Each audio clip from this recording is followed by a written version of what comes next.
We are live. Hello, everyone. Welcome to the show must go on line. Today's guest is Sara Laursen. How are you doing today? I'm doing great, all things considering, though. How are you? Great, all things considered as well, right? I feel like I'm doing great, all things considering, though. How are you? Do you have a YouTube channel? I'm doing great, all things considering, though. How are you? Oh, man. Okay, all right. I think we're good. I was like, wait, what's going on? Echo. Okay. I definitely feel like a learning period for absolutely everyone. I'm currently using my phone to stream while also having my computer over here that's like actually connecting us. So believe me, it's taken a long time in quarantine to figure out the best thing for all of this. So how, like, you said like good all things considered, but like what have you been up to during quarantine? Any like goods, bads that you want to like share with everyone? Definitely trying to get into some like TV shows and like original series and things. Like I like watching TV shows and then kind of doing research on it of like, oh, where did they film, the production, and it really kind of fascinates me, like the production side of TV and film too. So kind of getting into that and I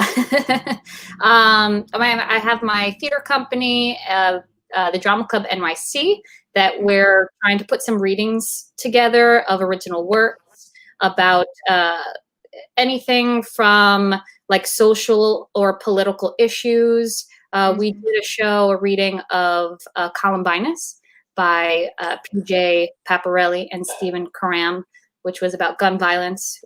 We did a show, Little Dog Laughed, which was about like the LGBTQ community in like TV and film, about an actor who was kind of in the closet. We did a bunch of different readings as well. And then, so we do new works, and then we do reimagined works. Oh, cool. Hopefully we'll be working on some new works and from American authors, new American authors. Awesome. Cool. That sounds so cool. And for everyone who's watching at home, Eva, I see you right now. You can comment. Eva joined us at New Year's Eve, which was pretty cool. Yes. Yeah, she showed us that video that was a staple of Denmark. And I feel like I need to watch that video every single New Year's. I forgot what it was called. Yes. Yeah, comment that below. I can share you the name I know she knows the name, so if she could give us a hint, it's worth checking out. Definitely. Yeah, I always think it's fun. Oh, technology delay. Oh no. What were you saying? 90 years birthday. It was called 90 years birthday. Nice. Good job. Great memory. Oh no, that was Eva. That wasn't me. Sometimes there's a little bit of a delay of what I can see here. It like posts to actual YouTube first, and then it posts over here to the comment section that I can see on StreamYard. Okay, I'm only seeing the YouTube comments. Oh, you fancy. You're like 30 seconds ahead of me. I'm asking you the questions. Yeah. No. Yeah, right. Exactly. How the tables have turned. Oh, yes. See, it was a nice time. I see that now. So for everyone who might not know, we met during the Freestyle Love Supreme Academy, which was so much fun. You did this Darth Vader hook that has stuck with me. Can you talk about your experience going through the academy? Do you remember the like Vader? Yes. So the academy itself, it was one of the most fun times I had in a class. And I've taken like acting classes, improv classes. It was just such a great group of people that were attending the class as well, from like all different types of work. Some people in the theater industry, a lot, some people not. I think there was one guy, he was like working in politics, and some people that never did improv or took an acting class. So it was kind of all different types of people coming together to create such like a fun environment. And I mean, I come from a music and improv background, but not a rapping background like at all. So it was really fun to learn a new skill, learn something new. Yeah. There's a lot of technique and a lot of skill that does go into it. Ciphers and all that jazz. So I actually saw Freestyle Love Supreme on Broadway, I want to say around August. And at the end of the show, they said that anyone could do the Academy. And I was like, I haven't taken like an improv class in a while, so why not? So I applied and I got in, and we started, I think, in September or so. And it was that first class, and we were in like groups, I think of 3, and we had to do a hook and and like a few verses. So I'm like, okay, that's like for me, doing like maybe the hook is the safest thing because I wasn't ready, I think, to rap at that point. So I was like, okay, sure, yeah, I'll do the hook. And it was Star Wars was like our word of inspiration. I never seen a Star Wars movie at that point in my life. I now recently have watched the first Star Wars film. And I actually saw the newest one that went to the movie theaters. But you went first and last. Yes, I missed everything in between. But at that point, I never saw Star Wars. The only thing I could think of is like, the famous line that's a cultural phenomenon, of the famous Luke, I'm your father. I don't even think that's the actual phrasing of it. But it was something like that I remember. So the hook, I did something like actually, do you remember? I'm trying to think. It was like father, father, father, father. Yes. Oh man, I should have thought of that before we did this interview.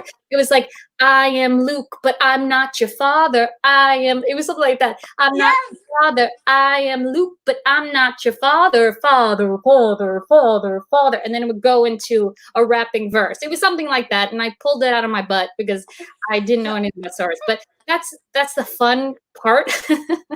Yes. It is just kind of, making a fool of yourself, but having fun at the same time. And I definitely did that in class.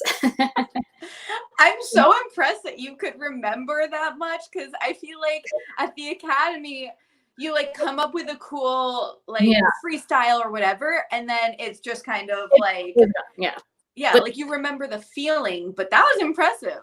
It entered my brain somehow, but I'm glad it did. Yes. Yes, me too. So, okay, I'm sure we'll talk more about the Academy, but I want to hear kind of your origin story. Like, how did you get into music and all of this? I was singing as long as I can remember. My mom was saying I was like, I think I even have like a video of I was like 3 years old and I was tap dancing to like The Lion King and singing along. I was always dancing and singing. And then I think I was about 6 or 7 years old and I begged my mom for singing lessons. I don't know where I got the idea or whatnot, but I'm like, I want to sing. Please, please, Mom, I want singing lessons. So she brought me to who I'll give a shout out, Fran Kaufman, who changed my life for the better, for good. She's like, I usually don't take anyone that young. I take at least like 13 years old, 13 years old. But like, I don't know how I changed her mind. Maybe it was begging, or maybe I sang, who knows. But she agreed to take me on as a student. And I was her student for years and years and years and years. Oh no. Oh no. What happened? What happened? Oh no, I don't know. Restart. Oh, there you are. I don't know. Okay, I'm back. That was my magic trick for the evening. Thank you so much. Yeah, I'm here all night. So, so I've been, so that's how I kind of started.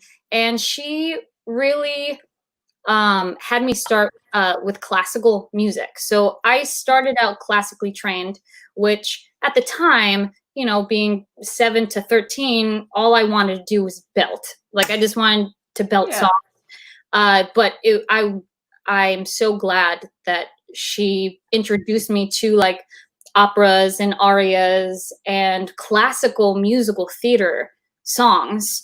And my mom also would show me classic movie musicals like Fiddler on the Roof, Sound of Music, even like Little Shop, which I mean, I don't call that like classic, but you know, Oklahoma, I'm just, you know, naming things here. So I got my love for musical theater, I think, through that combination. And then I started doing like variety shows. One of my earliest memories is doing a variety show with my friend Joanne, and we did the song "I Am the Cute One, You're Just My Sister," and it was from Mary Kay and Ashley Olsen. I am the cute one, she's just my sister. And I think we were like 7 or 8 years old, and we got a standing ovation. And I was just like, yeah, this is it. This is what I want to do for the rest of my life. I'm done. So I got the performing bug early on. Yes.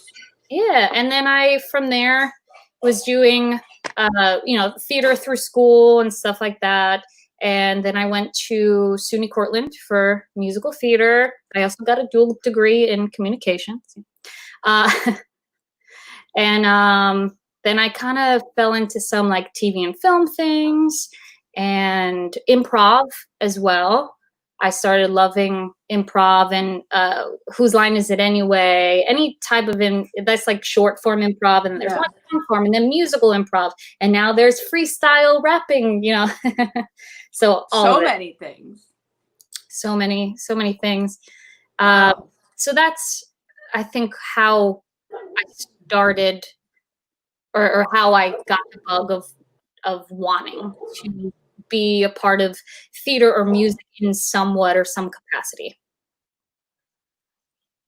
Oh, I love that story. I feel like there's always that one thing that you saw and you're like, how can I do that? Yeah. You know, like I saw Hairspray on Broadway in 4th grade. Yeah.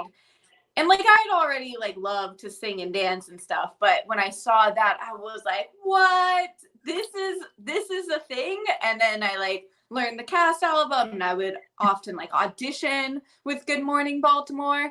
And it's just like, it's fun to look back at some of those earlier pieces that like really had that impact on us. Hairspray is one of my favorite shows, and hope to play Penny Pinkleton one day, but yes, you'd be so good at that. You know, everyone has their dream roles. Yes, exactly. And I saw you, I was like looking through your YouTube channel, and which, by the way, y'all, subscribe to Sarah, subscribe to me, subscribe all the way around. And I saw the Love is an Open Door. Yeah. That was so good. Thank you. That was from my cabaret at Don't Tell Mamas in, I think, 2017. And it was called Sara Laursen Presents My Winter Song to You. Yes. Because, you know, the winter could kind of be like a depressing time. And I really just wanted to, that's when I started producing things. And I'm like, you know, I have so many talented friends in my life too, that I just want them to have an opportunity to perform. So I produced this cabaret, and I had a bunch of performers sing, and we sang some duets, some group numbers. Everyone got to sing a solo. And I was planning to do Sara Laursen Presents This is 30 this year, which unfortunately of everything going on. But I mean, you know, it will happen eventually. It's gonna happen. Happen sometime, yeah. And funny story with that cabaret, the Winter Song to You, we got nominated for a Broadway World Award, which is like amazing, great. I remember seeing the nominations and I was like, oh, maybe, you know, I mean, it's great to be nominated, but I think we have a chance to win. And then my friend was like, no, you don't. And I was like, oh, why do you say that? You don't know. And then they're like, look at like the third one down. Glenn Close was also nominated in my category. So now there's a running joke of like that she's like, you know, my rival, even though I mean, I had no chance anyway. They did a concert for I'm blanking on the show that they did the revival for Sunset Boulevard. Yeah, Sunset Boulevard. They did like a little concert series, I think, or version after the show had closed. So, and of course, you know, that deserves to win. But I mean, that's just a running joke. I love that. She's my rival. It's good to know that my friend is a rival of Glenn Close. Well, instead of like, and I also want to like always put or like say, instead of Broadway World nominated, like, you know, nominated to get or nominated with Glenn Close. That's good company. Amazing company. Yes. Wow. That's so much fun. So I feel like this is actually a great transition into a story you told at FLS Academy and something I saw on your website. So being a bartender at Hamilton and some of these other shows, I'm sure you get to meet lots of very famous and fun people. Was there one in particular that maybe stood out from the crowd? I think you might be thinking of the $1,000 tip. Maybe I am. Is that the one? Okay. There is a lot of. Yes, I can imagine. So I'll start by saying it was the perfect storm of events. I was originally at the time, I think this was like the beginning of Hamilton. So I guess maybe like the height of Hamilton, where all the celebrities were coming to the show. So it was probably like 2016 or 2015, 2016. Wow. Or anyway. So I was usually at the time at a different bar, not the main bar when you walk in. But someone had called out that night, so I was filling in for a captain position. So I was at bar 1. Then the house manager usually like gives us drink orders for like the VIPs or celebrities that come, and it's usually like a comped drinks. So Amy Schumer's party was running late, and they wanted to put like a drink order in. So I was given the drinks, and I make the drinks, and then they come to pick it up, and they come to the bar to pay for it. And I was assuming, you know, that it was going to be a comped drink, just like the VIP. I was like, oh, no, don't worry about it. Like, it's all in the house. And they're like, are you sure? Like trying to give me a credit card. I was like, no. So then they all go to their seat or whatnot. So now flash forward to intermission, and you know, sea of people, madness, people can't, you know, move they're trying to go to the bathroom, trying to get out of their seat. It's just utter chaos, sea of people. So I see this tall gentleman that I remember was in Amy Schumer's party. So I lean over to the house manager and I was like, hey, is that guy from Amy Schumer's party? And he goes, I don't know. And I was like, oh, but I'm supposed to like comp their drinks, right? And he's like, and I was like, oh, okay. I'm just going to pretend I don't remember him. So he comes up and, you know, I have the same like chit chat with people. I'm like, oh, are you enjoying the show? You know, as my hands are going like this, my face is like, you know, are you enjoying the show? Are you having a great time? What's your favorite part? Things like that. And he was like, super nice. And I remember it was like a $77 tab or whatnot. And he filled out the credit card receipt. And he like kind of stands there. And at this point, I'm already serving the customer behind him. And he's like standing there. I was like, do you need anything else? And he's like, no. And the credit card slip was turned over and he slides it to me. And he's like, Amy wants to make sure that you get this. And I was like, oh, okay. And then he stands there. I'm like, okay, I'll pick it up. And I look at it and my brain just went, I think my eyes went crossed and I just froze. Wow. And my brain went to mush because it was $1,000 tip. And I remember I don't even know if I said thank you. He was already gone. I'm trying to serve another customer who's like, what is going on? Is she okay? I'm now trying to put it in the system, and my hand is going like this, and I'm putting all these numbers in and it's not going in. I'm like, I think this is even too big of an amount to put in the system. And so I was like, I gotta deal with this later. I remember turning to Mike Anthony, who had on the show on Friday. He's the bar manager there, and I'm like, Mike, as $1,000 tip, and he's like, well, just continue serving. And then we dealt with it after, and it was just like such utter shock, but also we were so grateful. Yeah. And she was there. I think maybe like a month or so, or not even prior to that. And she actually had come up to the bar. I wasn't there at the time, and she was really nice to the bartenders. And I know we're like tipping them very well. So it was all kind of leading up to that moment. So I believe, no matter what, she would have tipped anyway, because she has said in other interviews, like, she's been a bartender herself. She's, knows what it's like to work in the service industry. So I was just so grateful for her generosity. And then I remember being like, oh, it's great for us, but like, who's going to care about this news? And then the next day it just like blew up because it's somebody doing something nice. Mm-hmm. And you don't always see that, especially when it comes to like, celebrities and things. So it was something that people appreciated, and I think that's why it was received really well, which it should be. She should, get the recognition for that, which I don't even think she wanted. I honestly don't think she wanted the recognition. She didn't tip to be recognized for that, but yeah.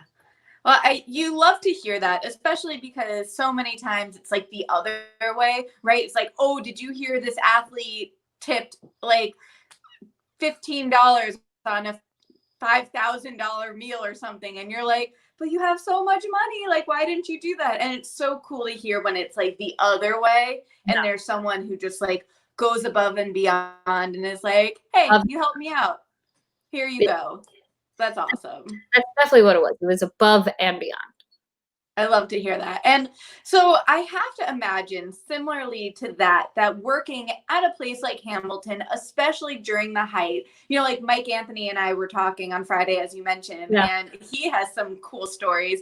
And just like being in the room where it happened, that like things like that just keep coming up. Are there any other ones that maybe you haven't told as much, or that like you've been thinking about with watching Hamilfilm? I mean, there's a lot of notable celebrities interactions too that came to the show. Drew Barrymore was super nice too. I remember. Now I'm blanking on everybody's name. Blake Lively and Reynolds, Ryan Reynolds. Nice. They're the type of celebrities or people, I should say, that like you look at them, and if they weren't famous, you would be like, you should be famous. They were just beautiful people. And Blake was pregnant at the time, and she's like running down the lobby to the bathroom with like her dress flowing and her hair. There was no like fan, but I'm just picturing like, a fan blowing her hair. And I was like, are these people real? So was Nicole Kidman and Keith Urban. Keith Urban was super nice too. He took the time to like ask me my name and shake my hand. So there's a lot of people like that were really nice. Molly Ringwald was nice too. But I mean, when I serve a celebrity, I try to treat everybody just like kind of normal too. And with there's a funny story with Molly Ringwald that I knew who she was, but I'm not gonna be like, hey Molly, what's up? Like, yo, love you, girl. So I was just like, hi, how are you? My normal speech, like, are you excited for the show? So we're chatting and stuff. She wanted a pre-order. Also, some celebrities if they pre-order drinks for intermission, they'll give us like a different name, you know? Smart. So I always ask like, oh, what name would, you know, I just say, oh, what's your first name, last initial? And she was like, Molly Ringwald. And everybody around, you know, and then we're, I think, like going up to her and stuff like that. Cause you usually see celebrities that don't want to be recognized. So I never want to be that person that outs, you know, a celebrity, you know, like, Jennifer Aniston. Molly over here. Yeah. But Jennifer Aniston came to the Rogers and she had like a big hat. Everyone knew it was her, but you know, she wanted to enjoy her time and not get bombarded, which is totally fine. So right. With Molly Ringwald, it was like complete opposite. And so funny. Yeah. And then I'm thinking like, I don't want her to think that I didn't know who she was. I know who she was. Gosh, that makes me think of this story. I have not thought about this in years. I loved the Olympics growing up, right? Like that was like a huge thing. And I knew like everything about like Michael Phelps and Serena Williams and Apollo Antonono, right? Like there were just Rafael Nadal. Like there were just some people who I knew, like, you know, anytime like a magazine would come out with like an interview, I'd always read it or I'd watch it.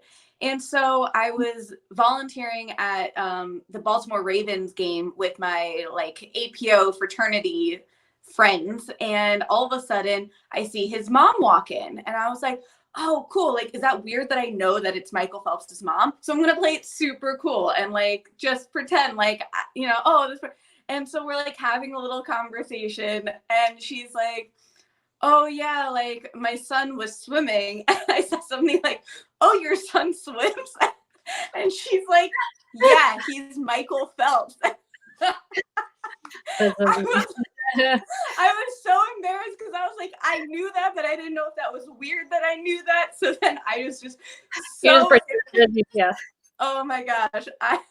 And then he ends up walking in like 2 minutes later. And I remember like our job was to like help the celebrities and their guests to like the suites or whatnot. So I like opened the elevator, I pushed the button and he goes in and I was like, have a great game, Michael. Oh goodness. It's fun to think back to some of these like celebrity encounters where you're like trying to play it cool and it like totally backfires on you. Oh yeah. I mean, we get a lot of athletes that came into Hamilton, which was funny to see because those seats are so tiny. And these basketball players and athletes are so tall. And I'm like, I don't want to be sitting next to, you know, but I mean, behind that guy. Right. Yeah. And I'm sure, like, where do they put their legs? But I don't really know any celebrity. Like, I mean, sorry, any athletes. Gotcha. If I saw Michael Phelps, of course, like I know him. I think I maybe know one athlete per sport. So I wouldn't know if I was serving an athlete or not. And Mike Anthony would do this thing where anytime I was serving an athlete or he was, and he knew I had no idea who they were, he would sometimes stop during service and tell him that I'm their biggest fan. So I'd be serving and he'd be serving, so, you know, a famous athlete and say, oh, you know who loves you? Sara right here. She's a really big fan. And this is the look I would give him to Mike. Yeah. It was like a, you know, he kept doing it and I had to then, what am I going to say? Oh, he's kidding. I don't know who you are. So I would take fans and he's like, that's so great that you're a fan. Like, thank you so much. And I was like, of course you're great. I don't in the sport. Your name, what sport you play, but I'm your biggest fan. Oh, that's amazing. I'm glad that y'all have so much fun behind the bar there. A lot of fun. Oh but goodness. Yeah, back with the interactions, there have been like some weird celebrity interactions too, because as much as like we want to be calm when you see someone that you know admire or whatever the case is, or you know you've seen on the big screen, you want to keep your cool, but with an environment that is very adrenaline, like heart pumping. Mm-hmm. It's hard, kind of like, you know, so I remember Hilary Swank came to the bar. I'm a really big fan of hers. And it was like super busy, and she wanted like her coffee. We have just like one button with the coffee machine, and she wanted like the milk go first or whatnot, which was fine. But I was like I was trying to explain to her and then making drinks at the same time. But also I'm like, I'm serving Hilary Swank right now. Like, this is great. And I got hit in the head with a Absolute bottle from a bartender during this interaction. So I'm like dealing with the coffee, and then I'm talking to her, and then I'm making drinks, and then I bend down as my bartender next to me picks up a bottle and smacks me right in the head. And I don't think she saw it because it was kind of like behind the bar. So I come up like this, seeing stars, and she's probably like, what is happening right now? And then I don't know if I said, like, sorry, I just got hit in the head. What did you want? But that was a little embarrassing. Oh no. Yeah, it's always all those like the physical, like if you get hit or knocked or something and someone doesn't see it, you're once again, you're trying to play it cool, but it's like, okay. Yeah. And you were like seeing stars, if you will. Yeah. Well, ha ha ha. Anyway, so swing and a miss. Similar to seeing stars. No, like, I know. I'm stars. Yeah, I know. Yeah. I think I'm so funny sometimes. That was that was a great one. No, it was. It was a great one. I have good friends. Thank you, Sarah. Thank you. So I love that picture you sent me of you playing with the Hamilton Softball League. Yes, I'm in, just like, I was saying before, I don't know anything about sports or athletes. Same with that sport. I'm not very, I'm just not good at sports. But they were looking for girls for the softball team. And I was like, okay, maybe, this is something to get involved with. And I also got involved with the bowling Broadway, the bowling team for Broadway Show League. So I'm like, let me give this a try. And I was not good, but I was only good at one thing, which was swinging the ball, swinging the bat. See, I don't even know what's what. Swinging the bat with my eyes closed, and then the ball making contact just on the bat, just enough for it to go like 1 foot in front of me and roll a little bit, and it would confuse everybody on the field. And I would just run. I was good at running, and I would just run and make it to first base. I don't know how I did that. It's like a bunt. Yes, yeah. A bunt that also just didn't go anywhere. Like the ball would hit and it would do a dead stop right between me and the pitcher. And I would just run. And by the time anyone knew what was going on, I was already on first base. So that was my only skill in softball. The element of surprise. Yes, that's what it was. Definitely. But it was a lot of fun. And unfortunately, we didn't have a season this year, but we'll be back for another season. You'll be back. Yes. So how many times have you seen Hamilton?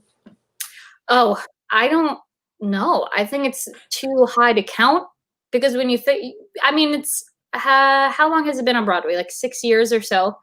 And I rotate. I'm also a sub manager in our company, and like sub captain as well. So I rotate to 8 different theaters, but there have been like huge chunks where I've been in Hamilton once for like almost a year, or, couple months at a time. I was majority at Hamilton, but like, weeks here and there, sub managing somewhere else, or working somewhere else, or opening a show, closing a show, things like that. So when you kind of like, I guess, add it up, 8 shows a week for X amount of time, I want to say, I don't know, would 500 be I don't know. I would have to do the math. What? But there's a time. Here's the thing. When I first started working there, I would always run into the theater and see the same, see whatever I could see over and over and over and over and over again.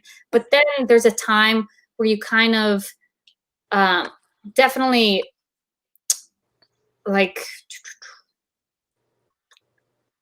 I blanked on the word that I'm looking for. I don't know. You Is it that you get like tired of it? No. I didn't get tired of it. It's like you don't take advantage of it because it's kind of like it's there and I thought it would always be there. So, like I thought, okay, well, I could watch that tomorrow. I could watch that the next time I'm there. And, you sit in the lobby, but you hear it. You hear it all the time. And I would have thought that I would know a lot more lyrics than I did. So when I watched the show, also, I was like singing the wrong lyrics. I'm like, oh, that's what it was. Okay. Because I watched the show with the film with the titles on. Nice. I'm like, I've been singing this wrong the whole time. Singing this wrong. That's so funny. So what did you think of the movie? I felt like a giddy school child. Yes. To put it into words. I don't know how many times I've seen the show, standing in the lobby, having opportunities to see the same scenes and everything. But I felt like I was watching it for the first time because you really got that up close encounter of it. Yeah. You get to see everyone's facial expressions, and the acting is impeccable. And even some of the dance moves and things that you miss. And I loved the aerial shots that they did. I think they only did like 3 or 4, but every time they did an aerial shot, I'm like, I love that. I love that. Because with the papers. Yeah, the reverse angles they did too. Yes. I was there when they filmed it over 3 days. Oh, wow. So when they did the close-up shots, they took out, the audience so they get the camera in to do all those really close-up shots, which really just made it incredible. So I probably will watch it again soon. I know you said you watched it how many times now? I've watched it twice. It is long, but it's amazing. So if anyone watching this has not seen it yet, do yourself a favor, call a friend, ask for their Disney Plus login. Yeah. I know a few of us did a midnight viewing.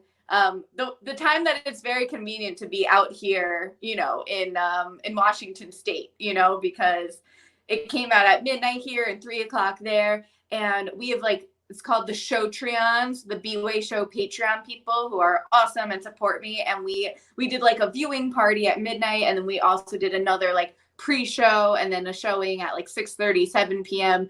And I gotta tell you, watching that at midnight and then not getting a lot of sleep and then doing an interview with Mike Anthony and then watching it again, you're semi-delirious, but also so happy to have finally seen the most of the original cast that it was I will drink all of the coffee, it'll be fine. Well, also will get your adrenaline going. I just cry every time. The same parts. It's when Philip, the son, dies. And thank you for explaining who he is. Well, you never know.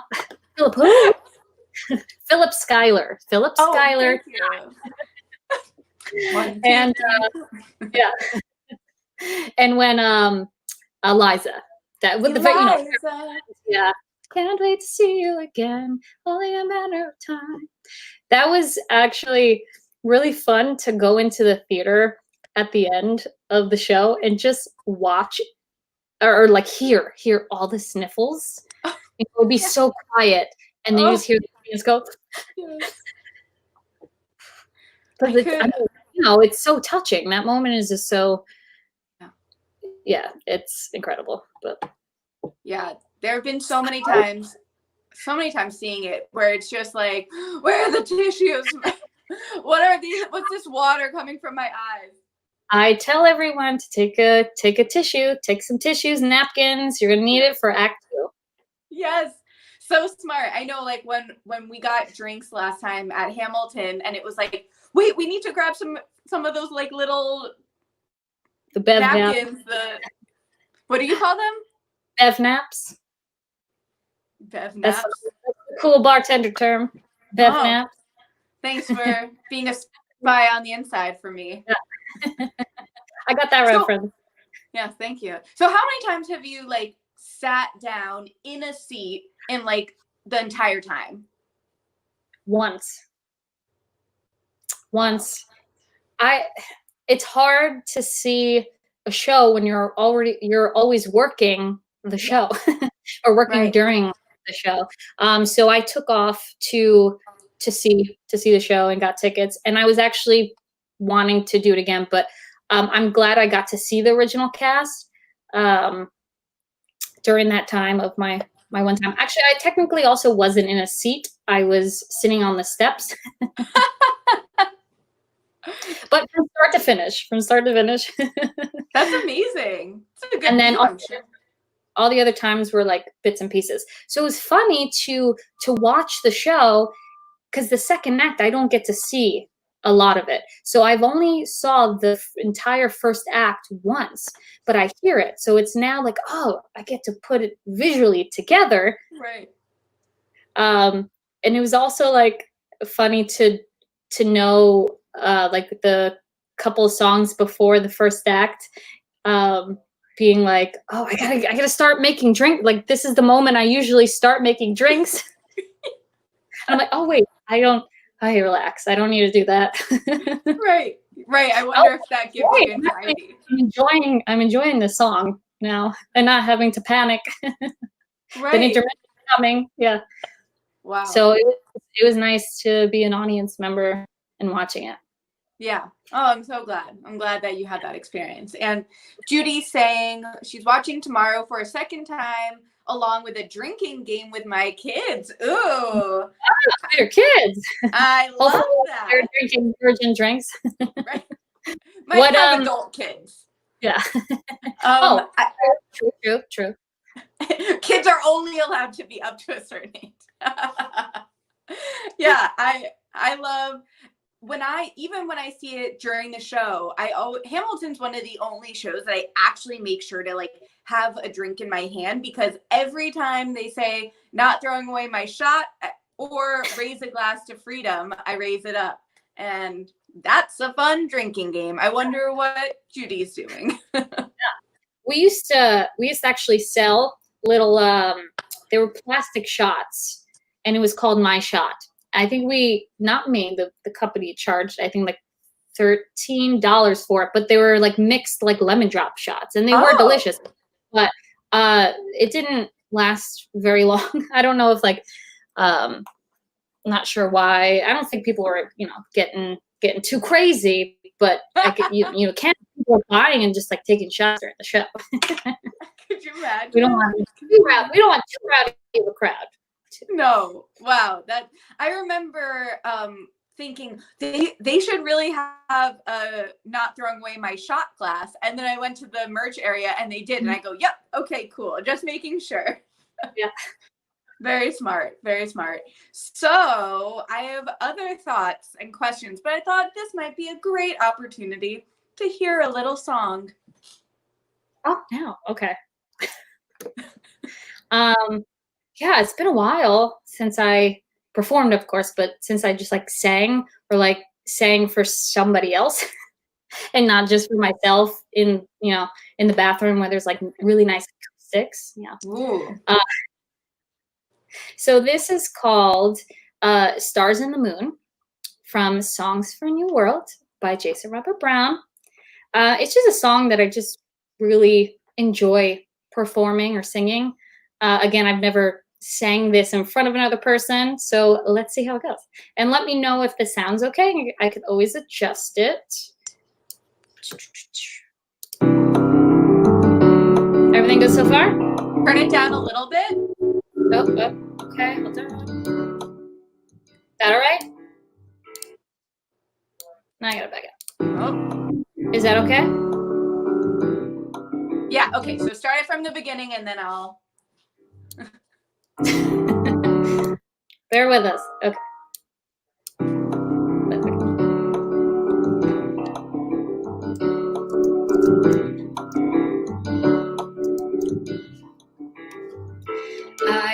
man without a dollar to his name, who had no traits of any value but a smile.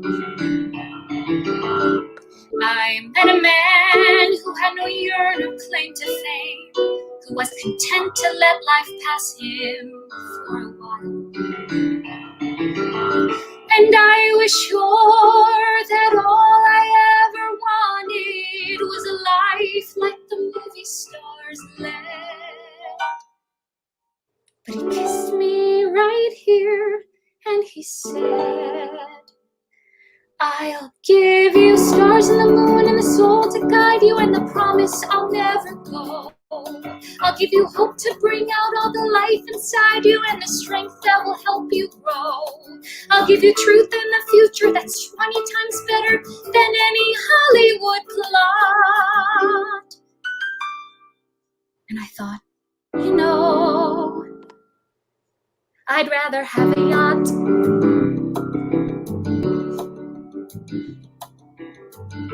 I met a man who lived his life out on the road, who left a wife and kids in Portland on a whim. I met a man whose fire and passions always showed, who asked if I could spare a week to ride with him. And I was sure that all I ever wanted was a life that was scripted and planned. And he said, but you don't understand. I'll give you stars and the moon and the open highway and the river beneath your feet. I'll give you days full of dreams if you travel my way, and the summer you can't repeat. I'll give you nights full of passion and days of adventure, no string, just warm summer rain. And I thought, you know, I'd rather have champagne.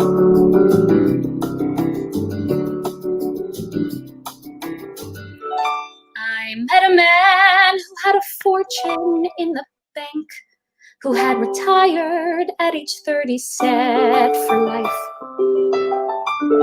I met a man and didn't know which stars to thank, and then he asked me one day if I could be his wife.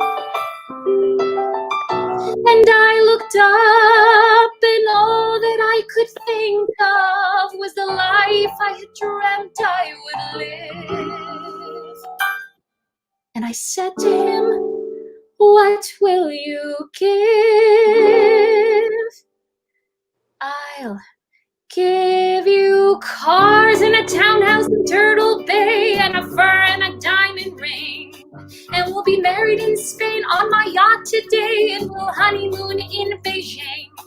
And you'll meet stars at the parties I throw, and my villas in Nice and Paris in June.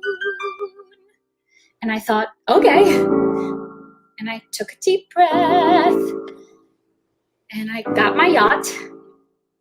And the years went by, and it never changed, and it never grew, and I never dreamed. And I woke up one day, and I looked around, and I thought, my God, I'll never have the moon.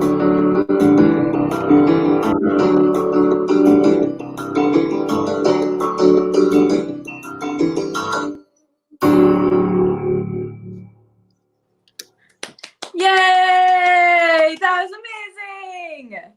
Woo! It ended up, sad, but Yeah, no, it's such a good one. It's one of those. Oh, what happened? no, I feel like sometimes I'm talking and then you're talking. I'm like, oh no, let me take a break. Sorry. No, go on. No, I was just saying it's one of those songs that I've heard, but I don't like hear it that often. So then when I hear it, it's like, oh yeah, I love that song. Great job. It's a good one. It's good because it's humorous, but also has heart to it too. And I love Jason Robert Brown. And most of the time, can't sing his songs during auditions because they're so intricate. So any opportunity I get to sing his songs, I take. Yes. Oh, yes. And people are saying, bravo, bravo, bravissimo. Oh, thank you. Yes. Amazing. Thank you. Yes. So I see that we've been chatting for about 50 minutes, and I want to make sure we get into some of, like, if there are any charities or nonprofits that you'd like to give a shout out to. Yes. I wrote them down. The Emergency Release Fund, which helps post bail for Black trans at Rikers. The Okra Project that provides, that provides food for Black trans individuals who have food insecurities right now. Black Voters Matters works towards the legislative change to provide more access for people of color to vote.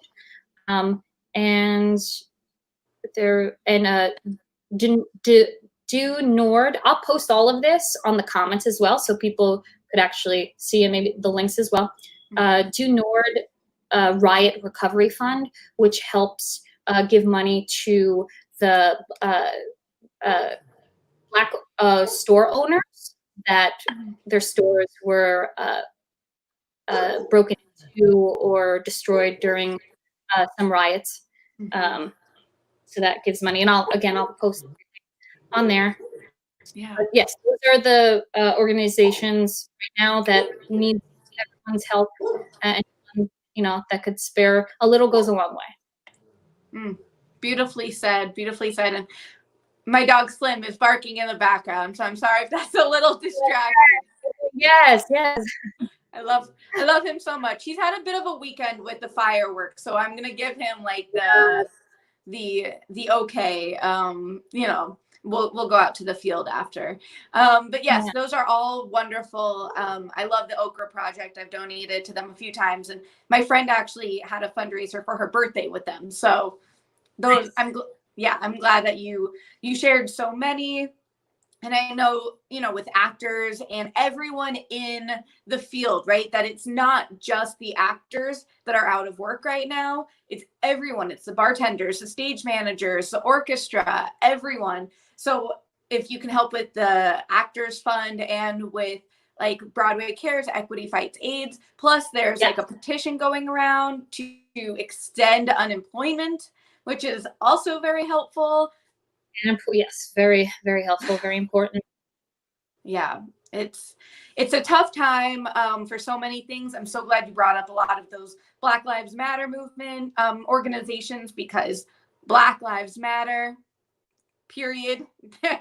It is, especially with a show like Hamilton, you see so many of these actors that are Black and brown and people of color. And we need to say, if you believe in Hamilton as a musical and you love this musical, then you also need to support them as human beings. Exactly. Yes. Well said. Thank you. And just to bring up, speaking of actors, that our hearts go out to, Nick Cordero and his family had a long 91-day battle with COVID. I've been trying to find the right words all day, and I don't think I'm going to have them, which is fine. Yeah. But he's been that like face of Broadway right now, battling COVID, and he's been so strong, and his wife has been so strong, and his kid Elvis, and there were so many ups and downs of thinking that he would recover, and the amputee, and there were just so many moments, and to find out that he passed away yesterday, I think really hit a blow to everyone. So my heart just goes out to all of you that knew him and that were friends and family and were inspired by him, because I've been watching videos like all day long and for, the past few months. And he just seems like one of those really great guys that you would want to know. I always had a pleasure of watching him on stage when I worked at Waitress, of him playing Earl, which, it's hard to make a bad guy character so likable, and he did that. So Broadway will miss a bright light. Yes. And I'm getting a little emotional, and I didn't know him. It's just so heartbreaking, And that's why it is also so important to wear a mask, to continue social distancing. This COVID is not just a elderly, virus. I mean, Nick was 41 years old, no pre-existing condition. This virus could, unfortunately, affect anybody. Right. So that's why we have to, New York's not out of the woods yet. So we all, as together, have to continue to wear a mask, social distancing. Beautifully said. Yeah, it's been kind of weird being out here. Like, I haven't left this house in a month plus, and with that, having just gone to, like, the grocery store or whatnot, or going for a walk. And I could imagine that being in New York right now, or any of these cities where everything's kind of close together, that there's a lot of anxiety, and you are seen, you are heard, you are not alone. And please wear a mask. Like, if there's anything you can get out of this, is Black Lives Matter, and you should wear a mask when you are walking around outside, because if you can help stop the virus from spreading, like, don't you want to be that hero? Don't you want to be that person that people can say a year or two from now, like, in these troubled times, like, this person was doing the right thing? Yes, exactly. Because you wearing a mask is protecting other people. Right. And you would yourself would want to be protected too. So that's why it's important. Yes, it was and is. And we have a few minutes here, so I wanted to say all of that. And I just wanted to ask, like, was there anything you came into today wanting to make sure to share with the world? Oh, well, definitely those important organizations. And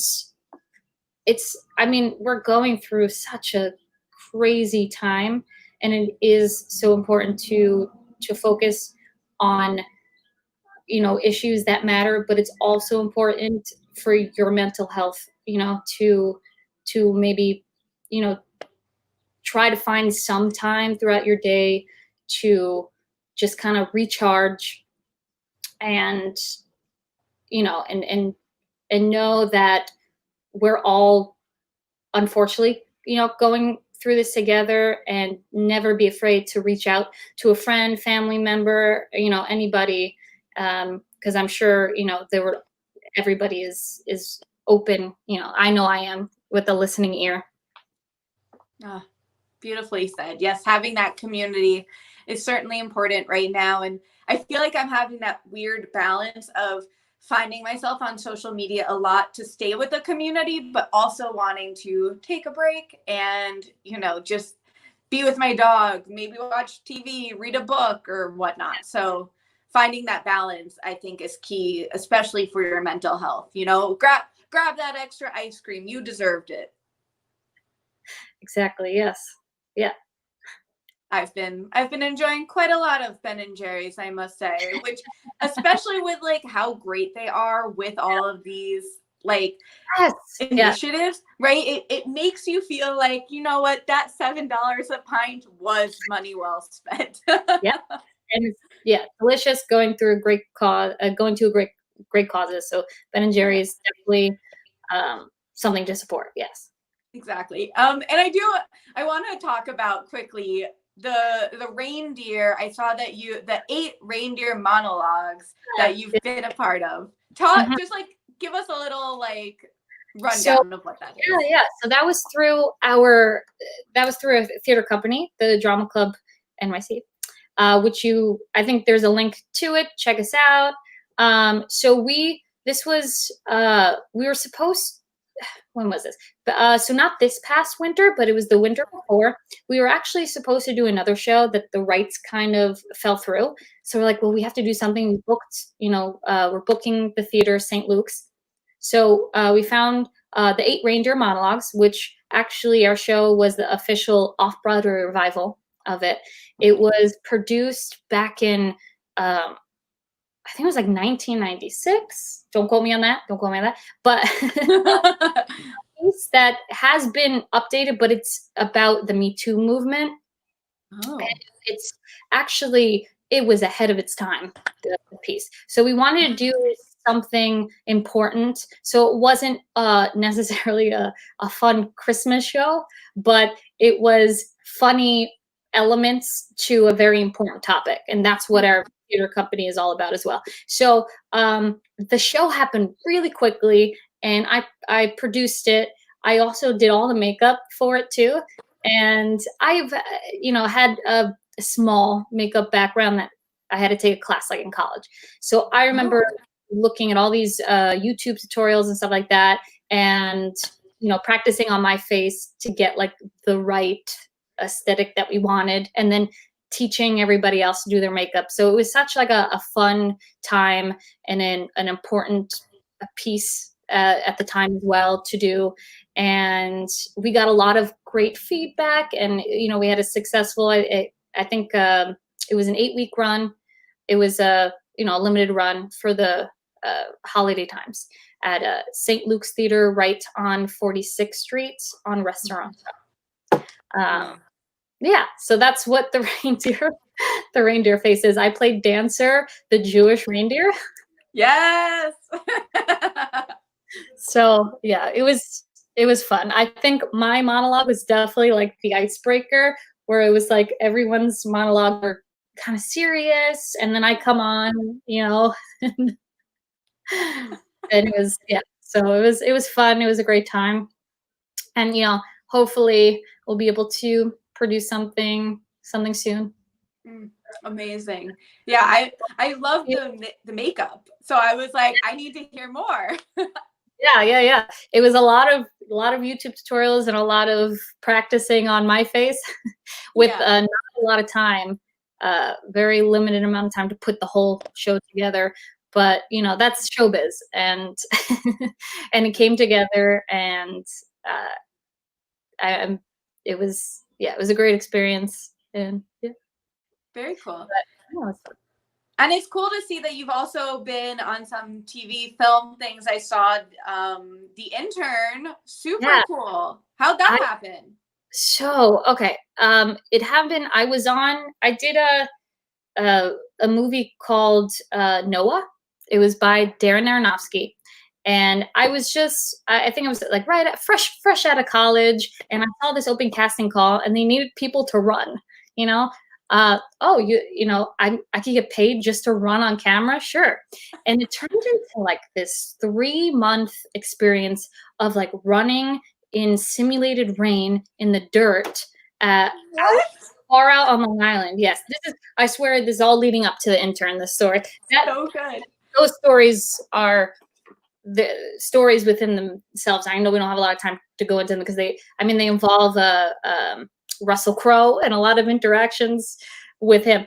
But so from that film, I knew someone that got me on Nonstop, which with Liam Neeson. It's basically Taken, but on the plane. Like movie, but on a plane. Different movie, but so it was the same the same people on set every day. So they needed what they call like the core ensemble. And someone had dropped out, and they were looking for someone that had the same type and fit the costume. So I got recommended for it, and I ended up getting that. So it was kind of like all leaping off of each other, which, that's showbiz. That's what happens. And so then I knew someone from that who then called me for The Intern. Now, I was not in union. I went in, I auditioned, and then I get a call, and they're like, I'm sorry, they're only looking for union people. You need to be union on set. We'll call you if we have anything else. And I thought, okay, that was that, whatnot. And then I get a call. I was working If Then at the time. And I remember getting a call, and they're like, and it was I think it was Paramount Studios. Anyway, it was some, a big, or Universal, some like, really big studio that was producing this film. And they call me up, and they're like, hey, can you like be on set tomorrow? And I was like, and I outed myself, right? I don't know why. Like I outed myself right away. I was like, are you sure I'm non-union? I thought I'm not able to go on set. And they're like, no, Nancy Myers picked my face. You know, she was showing faces. She's like, nah, Nancy Myers wants you. So, you know, can you be in set? And I was like, oh, but I will pay, like, I'll show up and pay $3,000 to join the union. They're like, no, you Please don't need. They're like, no, like, don't worry. They're like, don't worry about it. Don't like. I think their exact words. I want to say it was Universal. I don't remember. Their exact words were like, oh, it's Universal. Like, they don't care. It's pocket change. Because if someone shows up, I was a precursor. I was a must join at that time. I think that's what it was. So I didn't join the union. So I had too many waivers. So if someone who's already a must join shows up on set, every time they get more waivers, they get a fine. But for a big production like that, I guess it was pocket change. But I outed myself. I was just like, I'll buy into SAG. I'll show up because I'm not union. I'm a must join. You're gonna lose money for hiring me. And they're like, nah, like stop. We don't care. It's fine. So long story short, that's how I ended up on that film. And I guess they had too many brunettes on set at the time, so they were hiring blondes to kind of walk with Anne Hathaway and be around that environment to balance everything. I have to say, Robert De Niro is so professional, and it was just like a pleasure to watch him work. So Anne Hathaway is also really sweet. I've never really ran into a celebrity working that was like difficult or anything like that, especially of those people that have been in the industry so long. They know how to carry themselves. So it's always a pleasure to watch someone like that, like, you know, that you admire work and act. And that's how being on these sets, you know, I learned, and how you grow as a performer and actor yourself. Because I mean, you have to, you know, be sure that you're carrying yourself with professionalism on and off camera. And they did. There was one scene where like Anne Hathaway was coming out of one door and I was going another, and we like bumped into each other, and I bumped. I think it was my fault, and I bumped into her. She apologized to me. She was like, "Oh my God, I'm so sorry." I was like, "No, I'm sorry." So now we're both being like, "No, I'm sorry," and she's like, "No, I'm sorry." I was like, "I'm sorry." Yes. So really nice. So that's how the intern happened. I also on that film I got pulled for a scene with Corey Cott, who was in Newsies at the time, and Robert De Niro, and it was the three of us, and I was working like this cafe, and they're like, just like pretend to make coffee, and I'm like, I know, okay, because I know how to make drinks or pretend to make drinks like coffee, so I'm just like banging stuff around, looking, and then like I would get notes being like, no, like really, like, you know, that got cut. It ended up getting cut, of course, and they cut Corey Cott out of the film too, which, you know, they were the true scene that you won't see in the movie. Wow. But what a cool experience, though. All those experiences that I had, again, like I said, learning experience of being, you know, an actor, no matter like, I don't know what I'm saying. It's I don't know what I'm saying anymore. It's very, I'm sorry, I had to turn my air conditioning off, so all of a sudden it just got so hot in here. Yes. And I'm just getting some oxygen. Okay, I'm recharging, getting some oxygen in my brain. And I don't remember what I was saying. So experiences like that, I always tell actors starting out too, it's never like a bad idea to you know, apply for like a background job or whatnot, because you never know where it takes you. I just got lucky that I got picked for you know, projects, or things led to better things. But yeah, amazing. So it's never never a bad experience. Well, and thank you for going extra with me. I appreciate it. Yeah, of course. Again, I have such weird stories. Like the just one quick with Noah. Please. They had to put fake dirt in our hair and fake dirt makeup, and we were filming overnight. So we got on set at like 6 p.m. and we went to like 6 a.m. because we filmed for at least 8 to 12 hours. So those were very long overnight days. I was staying at my parents' house at the time, driving home my parents. And I'm really tired, but I'm alert and no one on the road. I'm driving. A cop stops me, and I totally forgot that I looked like what I did with dirt, like fake dirt makeup all over my face and my hands, because it was one of the first overnights where everyone was cleaning up, and I was like, I'm just gonna take a shower when I get home. So and the cop came up to the window, and I put my window down, and he starts flashing. And I look at my hands and look at the rearview mirror, and I was like, oh my God, I look like I just buried a dead body. I was in dirt. And then I was like, I was filming. I'm sorry. I was like filming for this thing. And I was, showed him like the email that I got of filming. And,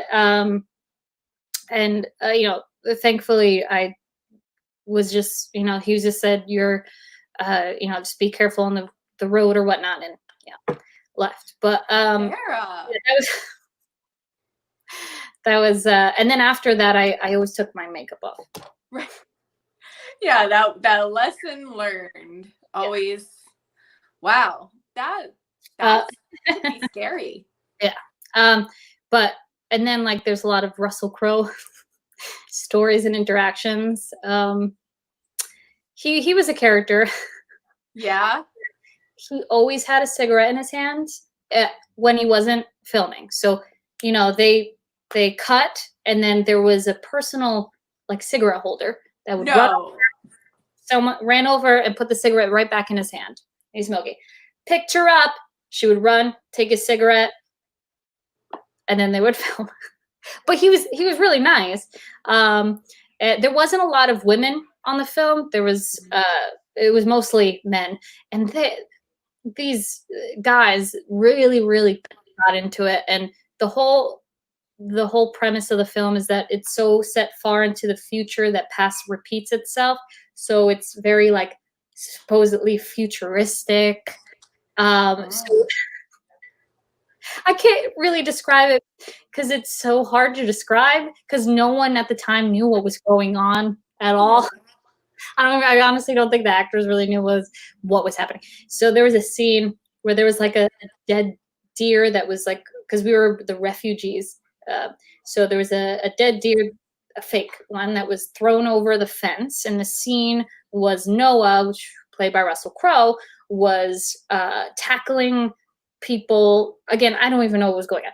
So there was a fight scene going to be in front of me, but when the deer came over, they wanted all of us to pretend that we're hungry and we're sick and we really want this deer.